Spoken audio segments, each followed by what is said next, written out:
सालाबाद प्रमाणे शबे बरात निमित्त जडेसाब कब्रस्तान ट्रस्टच्या वतीने जारत करण्यासाठी येणाऱ्या नागरिकांची हेळसांड होणार नाही याची दक्षता घेत विविध उपाययोजना कब्रस्तानमध्ये करण्यात आल्या आहे।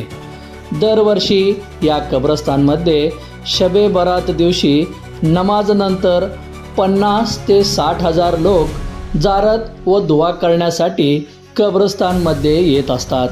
त्या अनुषंगाने कब्रस्तानमध्ये यावर्षी 10 नवीन रस्ते तयार करण्यात आलेले आहेत आणि संपूर्ण कब्रस्तानमध्ये 150 ते 200 फोकस लावण्यात आले आहे, जेणेकरून नागरिकांना त्रास होणार नाही याची संपूर्ण दक्षता ट्रस्टच्या वतीने घेण्यात आली आहे।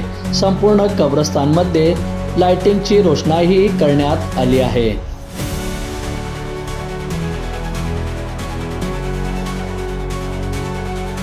बंधुप्रेम न्यूज चॅनलला लाईक, सबस्क्राईब व बेल आयकॉन दाबायला विसरू नका। धन्यवाद।